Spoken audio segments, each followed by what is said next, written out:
о конопляном бизнесе нам расскажет Оксана Дево.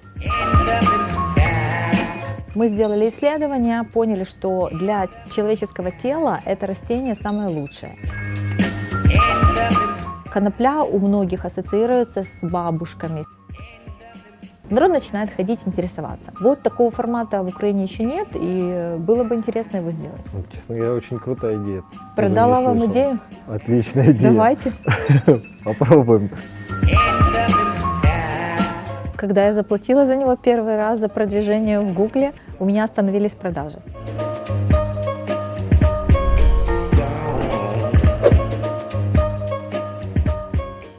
Привет всем! Сегодня мы находимся в шоуруме изделий из конопли Devo Home. И о конопляном бизнесе нам расскажет Оксана Дево. Здравствуйте. Здравствуйте. Как пришла идея изделия из конопли? Почему именно этот бизнес? Случайно пришла идея. Конопля такое шокирующее, интересное, привлекающее растение, не с точки даже зрения наркотической, а с точки зрения его свойств. Моя семья, родственник, он начитался о всех преимуществах, прелестях там и лечебных для окружающей среды, захотел спасти весь мир и приобрел пенькозаводы лет 15 назад. Вот, он начал выращивать, начал перерабатывать, экспериментировал, пришел к текстилю. А на этом этапе подключилась я, мы сделали исследование, поняли, что для человеческого тела это растение самое лучшее. Оно, при нем человек не потеет, тело дышит, это самое натуральное растение, в нем не заводятся никакие вредители, его не ест даже вредители на поле, его не едят, соответственно, оно гипоаллергенная. Вот, и мы решили, что, я решила, что хочу заниматься текстилем, шить текстиль для спальни. Я сделала первые одеяла, они успешно продались, и дальше понеслась. То есть я решила сделать полную линейку всей продукции, чтобы вот человек зашел к нам, захотел купить для спальни все, и он смог купить все. На матрасники всех размеров, одеяла всех размеров, любой теплоты, зимние, демисезонные, подушки всех размеров. В общем, все, что человек может себе представить для своей спальни, для дома, оно должно у нас быть. Смотрите, вопрос для всех наших участников, мы задаем вопрос по поводу бизнес-плана, потому что обычно нам все советуют в институте, где угодно, что нужно написать огромный бизнес-план, талмуд. Как у вас это начиналось? Это просчет, это бизнес-план или что это? Нет, я такой, я думаю, придумываю что-то, и потом сразу понеслась и делаю. Я очень динамичный, быстрый человек. Если бы я была, это моя такая, наверное, особенность, я не писала никаких бизнес-планов, я, наверное, скорее на салфетке на какой-то что-то с кем-то посоветовалась, посчитала. И, честно говоря, риски у меня были минимальные. Первые коллекции были достаточно небольшие, и мы вышли с ними на ярмарку, где они были проданы достаточно большое количество. Все у нас окупалось сразу оборачивалось, и мы дальше уже с большей уверенностью я делала следующую коллекцию. А по поводу конопли, для этого нужны какие-то дополнительные документы, чем просто юрлицо? При выращивании, да, нужны разрешения, нужны семена, это все отдельная парафия. У меня это обычный текстиль, на него нужны такие же сертификаты, как на любой другой, шерсть, пух. А давайте чуть-чуть очертим рамки вашего бизнеса. То есть вы производством конопли не занимаетесь, вы берете, закупаете сырье, отшиваете его и продаете, правильно? Или... Сейчас да. Раньше это были наши поля, мы брали наш урожай, но у нас были взаиморасчеты внутри нашей компании и семьи. Уже за эти годы появилось много фермеров, многие выращивают, я могу просто закупать и перерабатывать. Дальше концентрируюсь я на своих исследованиях, на каких-то ноу-хау, которые я изобретаю, потому что конопля достаточно сложное растение. Оно натуральное, а с натуральным работать достаточно сложно. И я его дальше перерабатываю в ткань, либо в наполнитель. Давайте тогда разделим на две части. Первым мы поговорим о том, как вы, в принципе, производите свой продукт. То есть у вас есть дизайнер, вы сами рисуете, вы производите сами, либо отдаете на аутсорс другим компаниям. Как вы это делаете? Дизайнера у меня нет, потому что я не доверяю. Я доверила своему вкусу и сделала эту всю компанию, все коллекции в своем стиле. И дальше веду эту линейку. Достаточно рискованно отдать дизайн кому-то. Уже в изделиях это огромные деньги, он просто уйдет, он не продастся. Поэтому я в этом плане доверяю только себе, делаю дизайн. Дальше еще вопрос технолога. То есть технолог — это не я. я шить не умею. Я вот тут вот советую с технологами, как лучше сделать швы, как лучше что подогнуть, какой расход, как технологически сделать правильно это одеяло, чтобы оно не разлезлось, чтобы оно долго служило, потому что все наши изделия можно стирать. И мы отдаем на аутсорс это все на пошив, потому что стежка — это достаточно большие заводы, которые стягают, и те количества уже, которые у нас, производство одеял, это не просто маленький там цех, это фабрика должна шить. А вот если вы работаете с аутсорсом, как это контролировать? То есть вы контролируете сам процесс, там, качество, у вас какие-то механизмы или они сами гарантируют? Мне легче контролировать аутсорс, чем контролировать своих людей, поэтому я не собираюсь расширять этот бизнес до покупок каких-то там фабрик. Там у них есть свой начальник и владелец этой компании, с которым я договариваюсь о цене, о качестве. Я уже тогда выступаю в роли заказчика и там прошу о том, чтобы качество и сроки были соблюдены. А по поводу второй части, это вот по поводу маркетинга. Какие у вас каналы? То есть у вас интернет-магазин, вы продаете у вас сеть развита, ну, реселлеров, либо и как вы это делаете? У нас это все делается тоже достаточно просто, и никого мы не нанимаем, потому что когда нанимали пару раз маркетологов, у нас ничего не получилось. Все веду, опять же, я его начала, это тоже один из важных моментов, так же, как и дизайн, я не доверяю. Я пока что не доверяю продвижение своего товара никому. Потому что это, собственно, лицо. То есть то, как я подаю, то, как я пишу материалы, то, как я описываю, фотосессии я тоже все контролирую. По поводу каналов продвижения, это наш интернет-магазин прежде всего. Наш магазин, вот этот шоурум. Мы сотрудничаем с другими интернет-магазинами, такими крупными, как Розетка, более... Prom.ua не очень, потому что все-таки продукт наш, он нишевый. Такой вот средний плюс по цене для аудитории такой интеллектуальной, я бы сказала. То есть Prom.ua, мне кажется, там больше такой купи-продай, какие-то, вот Шанхай напоминает какой-то. А у нас это продукт, который должны люди понять, ценить его. Вот, поэтому у него особенные каналы и коммуникации, и сбыта. Это, скорее всего, там вот наш канал, он самый основной, это наши, даже я не назову продавцы, это вот мои коллеги, которые общаются с каждым. Мы все очень тщательно проверяем, у нас не такой вот поток бешеный.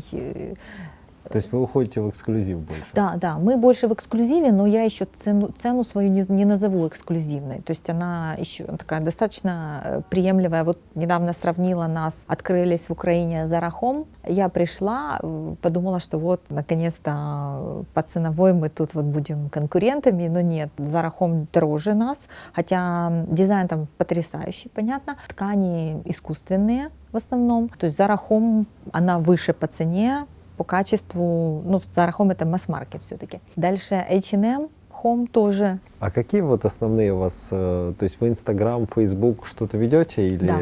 Я лично веду и Facebook, и Instagram, пишу статьи иногда, копирайтеры помогают. Я сама из бывших журналистов, поэтому могу изложить там в своем же, опять же, стиле и подать материал. Если бы я нанимала здесь кого-то на аутсорс, то это был бы стиль как бы наемного человека, и это было бы видно и прослеживалось. А так у нас все как бы, все видят, что за этим стоит там определенный человек с лицом, со своей там совестью. То есть ко мне могут прийти, и я вот здесь за качество отвечаю. И вот это та модель, которую я взяла с самого начала, как-то интуитивно. И вот оно продолжается, и я не жалею. У меня к вам тогда личный вопрос. Вы перечислили уже огромное количество функций, которые затратные по времени, потому что часть из них я делал, я знаю.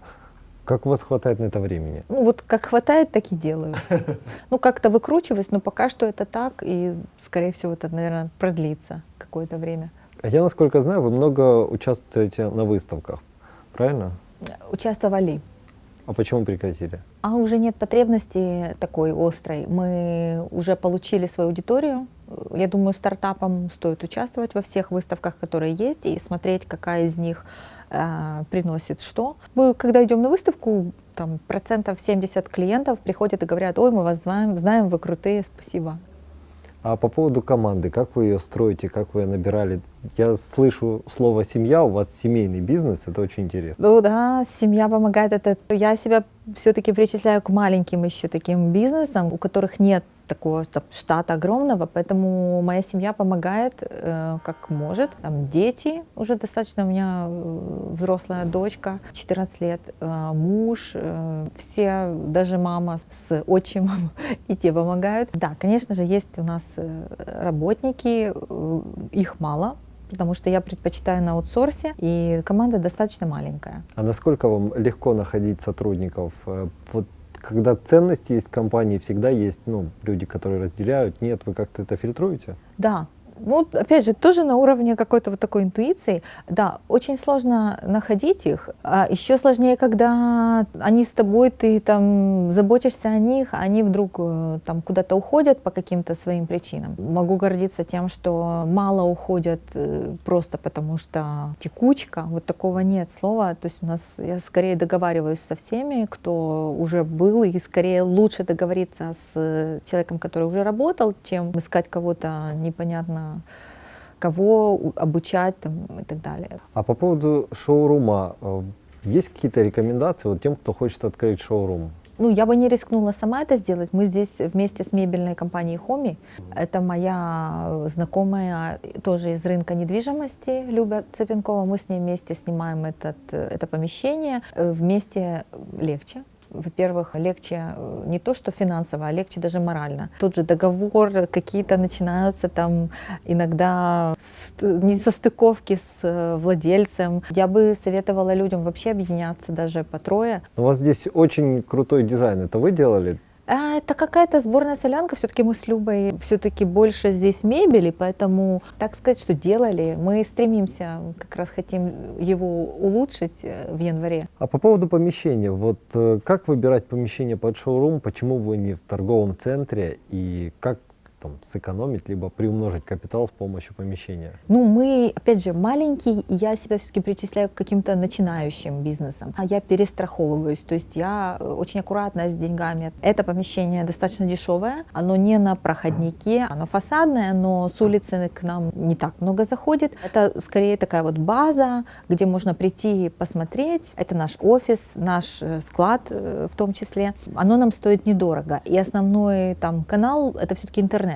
И интернет — это достаточно дешевый канал по сравнению с каким-то стрит-ритейлом, либо с торговым центром, не дай бог. Торговый центр — это страшная штука. Предыдущая моя работа была связана с торговыми центрами. Я знаю, что там, как выкручивают людям руки. Это очень сложно. Договора, их правила, их отчисления на маркетинг, их правила, часы работы, где ты должен с 10 до 10, там, все это дело, быть открытым. И все-таки ставки, где ты должен колбасить, не побоюсь этого слова, этот оборот, поэтому мы не там. Но у меня есть мысль встать туда на какое-то время. Вот есть за границей такой формат интересный, он называется Pop-up Store. У нас в Украине еще нету его. Классический формат — это когда помещение фасадное вдруг пустое. Владелец помещения знает, что у него съехал ресторан, месяц оно гуляет, просто провисло, и через там месяц-два у него уже там подписывается аренда с каким-то другим рестораном. И ты на этот месяц приезжаешь туда, вешаешь плакаты яркие, поп-ап стор, текстиль, девухом, тра-та-та, и все знают, что этот поп-ап стор будет там ровно месяц. И это привлекает внимание тем, что это новое, плюс то, что оно там исчезнет через месяц, народ начинает ходить, интересоваться. Вот такого формата в Украине еще нет, и было бы интересно его сделать. Честно говоря, очень крутая идея. Продала вам идею? Отличная идея. Давайте. Попробуем. По поводу основных затрат у вас. На какие у вас основные статьи расходов, то есть сотрудники, производство, то есть что у вас?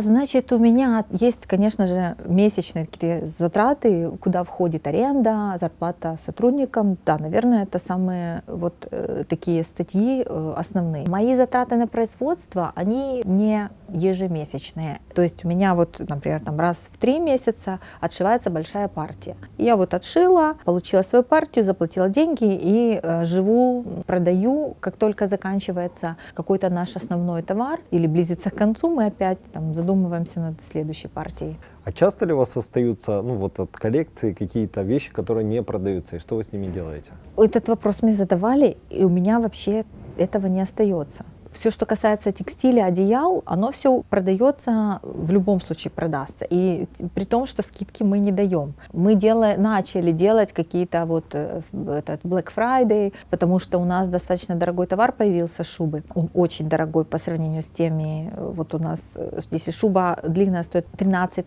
850 гривен, то самое дорогое одеяло до прихода этой шубы стоило 3 600, скажем. Остатков по основным товарам у нас не остается. У нас могут быть какие-то там, пришла вдруг кому-то шальная мысль сделать какие-то, не знаю, вазочки, вообще, которые не имели отношения к текстилю, вот они зависли. Мы их, наверное, скоро будем давать как подарки. Либо там мы сделали какие-то сумки. Проходит какое-то время, и народ начинает понимать, что они у нас есть, и их все-таки выкупают. Насколько я понимаю, у вас есть какая-то система продаж. То есть как вы, то есть сотрудники, у вас продавцы есть, консультанты, вы же их как-то обучаете. Как вы это контролируете? Самое главное там вежливость. У нас нет такой политики напарить, продать, впихнуть. Вот такие слова у нас я не приветствую, и мы всем, кто там приходит новый, мы популярно объясняем, что если человек пришел и хочет, чтобы его оставили в покое, он там хочет сам походить, помедитировать, то мы вообще к нему не подходим. Своим клиентам такой навязчивый сервис не предлагаем.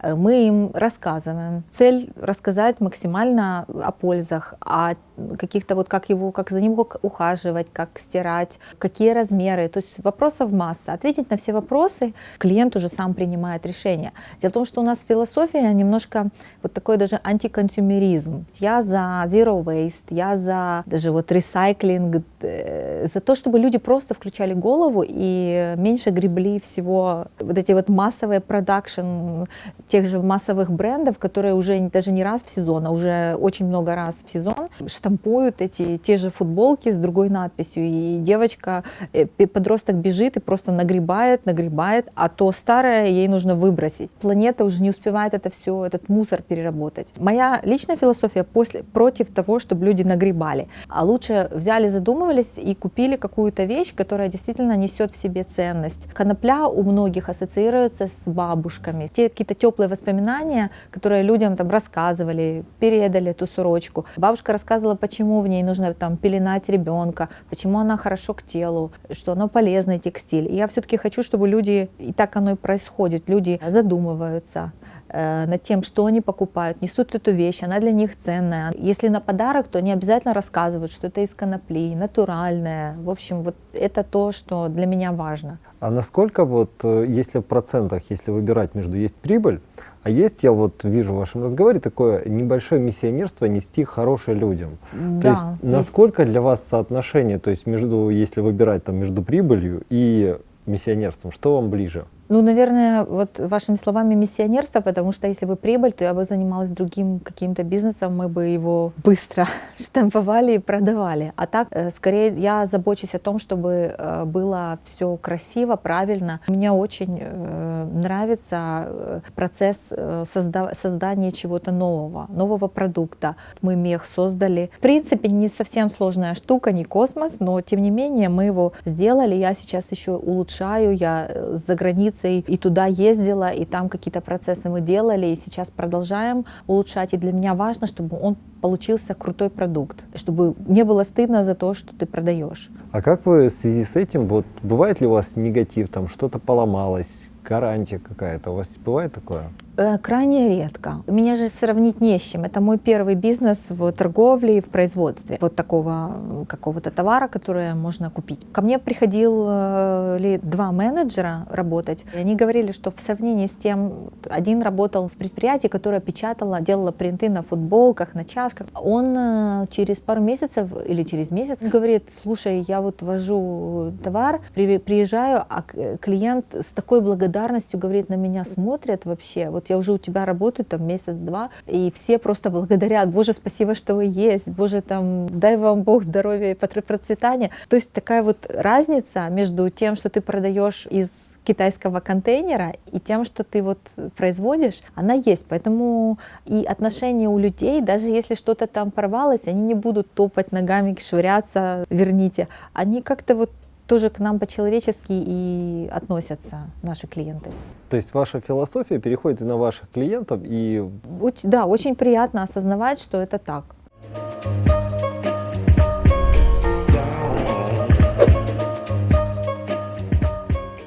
по поводу продукции, что у вас самое востребованное, что больше всего людям нравится? Всегда вот базовая линейка наша — это одеяло зимнее. Они вот такие, да, вот у них такая стежка, они достаточно большие, под ними спишь прямо как вот укрылся, оно не будет тебе там скомкиваться куда-либо, оно таким вот такой кольчугой. Дальше у нас есть на матраснике.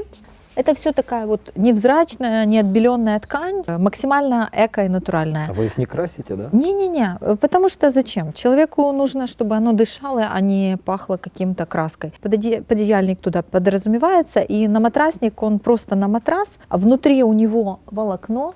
Соответственно, человек не потеет, дышит, все, его можно стирать сколько хочешь раз. И последняя такая вот у нас самая популярная и базовая линейка — это вот подушка с чехлом. Ну, как бы чехол конопляный, он самый тут важный. Вот он тоже такой стеганый. Сюда любая подушка. Да, любая подушка. Мы кладем подушку из холофайбера, потому что она антиаллергенная, и она хорошо держит форму и пружинит. Я Вот. помню, в детстве к нам приходили часто какие-то пылесосы, я не помню, какие-то очень дорогие. И там все время показывали мультик о том, что там в одеялах во всем живут какие-то вот живности. То есть здесь их точно нет, да? Здесь точно нет, в нем ничего просто не заводится. Действительно, живности живут и в пухе, и в шерсти, и оно просто действует на людей, особенно подверженных аллергии, и это плохо для здоровья. Ты дышишь всем этим, ты там, ну... А кроме одеял и подушек, что у вас еще? Я смотрю, вот наборы для новобрачных или что-то. Да, это Just Married, это у нас комплекты постельные. Мы докупаем сатин, это наша конопля, и делаем такие нарядные комплекты. В основном лен. Лен любят, потому что лен — это тоже лубяная культура, он похож на коноплю. И вот мы покупаем натуральный лен, его обрабатываем и делаем такие комплекты. Но вообще принцип наших одеял, это я показала базовые, мы делаем коллекциями. Вот они такие цветные. Это одеяло. И это тоже вы не красите или красите? Нет, это уже покупаем. Это крашеная, естественно, ткань. Это одеяло-покрывало, то есть его не обязательно в пододеяльник. Это размер маленький, он полуторный. А есть такого же принципа большие одеяла-покрывала. Вот наша продукция, собственно, это множество вот таких цветных одеял, которыми ты там укрываешься, и его стираешь в машинке много лет. У меня лично вот 8 лет одно одеяло стирается. А я смотрю, у вас вот колбочки стоят. Это то, из чего оно делается или что Да, это? это мы показываем внутри в одеяле вот такая вот нитканка, как она делается. У конопли есть стебель, который вот так растет. Это волокно вытаскиваем из стебля. Дальше мы его прочесываем. Вот получается такой вот прочес, который потом формируется в нетканный материал. Нетканный материал уже потом на других фабриках пришивается, называется стежка, простегивается вот в такое полотно, для того, чтобы оно фиксировало и плотно держало. А у вас приходят люди и просят там что-то особенное сделать? Или у вас только то, что вы сделали? Да, просят особенно сделать, просят немножко другой размер сделать, либо там цветовую гамму. Мы не очень охотно это делаем, потому что это все-таки индивидуальные заказы, нужно за ними следить, кто там что не так сделал. Но для своих постоянных клиентов мы такое делаем. Особенно если есть материал, а сейчас мы уже даже оставляем немножко материала для того, чтобы уже там варьировать. Вопрос, который задаем всем участникам. Если бы вы начинали свой бизнес не тогда, а сейчас, имея этот опыт, который у вас уже был, что бы вы изменили в своем бизнесе? Ничего. Есть такие ответы. Честно говоря, крайне редко. Да. Ну, вот у меня как-то оно все идет гармонично, мне нравится. Продажи идут. Какие-то расходы есть, которые там нежелательные. Окей, это жизнь. А какие вот у вас были там нежелательные расходы, может, ошибки наняли не того сотрудника? Ну, вот так сразу в голову приходит маркетинг тот же. Когда я заплатила за него первый раз за продвижение в Гугле, у меня остановились продажи. Может, это совпало? Потом я повторила еще раз свой опыт, взяла маркетолога, назвал сумму, я согласилась, мы сделали фотосессию, сделали баннеры, приготовились войти с этой компанией в Новый год. А маркетолог ее запустил и уехал в отпуск. То есть и уехал на остров, где он мне оттуда потом через 3 дня написал, говорит, а тут еще интернета нет.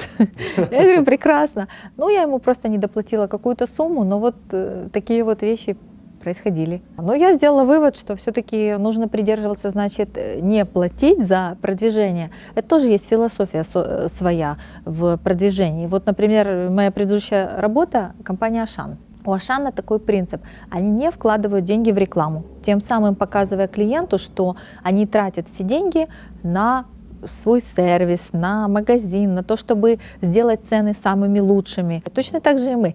Мы нигде не проплачиваем рекламу. Соответственно, это такое сарафанное радио. Уже наши клиенты, которые знают, что мы все усилия опускаем в инновации, в то, чтобы сделать продукт максимально натуральным, приятным, ну и по цене. Какие у вас планы на дальнейшее развитие? Как вы видите свою модель? Ну, в Украине мы и так развиваемся достаточно гармонично, само собой. Планы на заграницу есть. Я начала активно развивать. У нас кое-какие успехи. Заключаем договора с дилерами. То есть все усилия брошены все-таки на экспорт, потому что хочется еще и туда продвинуть наш товар, которого в мире, по сути, особо и нету. То есть, если у нас есть подписчики, которые за границей и хотят купить ваш товар и потом его продавать, то рабочая модель, правильно? Конечно, да. Только цена за границей несколько порядков выше, чем в Украине. Что такой товар там ценится больше. По поводу легендарного шуба или пальто, как вы называете, много где о ней слышал. Что это? Конопляная шуба, мы ее назвали. Это конопляный мех, который мы сделали в начале этого года. Шубу разработала студия Возянова, дизайнер Лида Захарченко. Вот она стала у нас популярной, эта шуба, совсем недавно. Я, насколько понимаю, у вас уже на нее, наверное, очередь. Очередь только потому, что это не массовое производство. Обычно мы делаем все на склад, а с шубами мы аккуратно, мы делаем там несколько экземпляров, которые висят в шоуруме. Дальше мы чуть ли не индивидуально на каждого шьем, потому что человек приходит, меряет. Она такая универсальная, one size, даже это унисекс, то есть она подойдет и на мужчину, и на женщину. И потом человек приходит, если ему нужно что-то где-то там увеличить, уменьшить, то мы снимаем мерки и быстро там в течение недели-двух отшиваем шубу. Да, у нас мы случайно как бы стали популярными, еще и Black Friday запустили, то у нас на них сейчас в данный момент очередь. Смотрите, у нас в конце каждого выпуска мы нашим подписчикам дарим подарок. Что у вас это будет? Это будет какое-то изделие из конопли, из нашего шоурума. Отлично. Ну что ж, друзья, подписывайтесь на канал, ставьте лайки и обязательно пишите комментарии, за которые вы можете получить этот подарок. До встречи!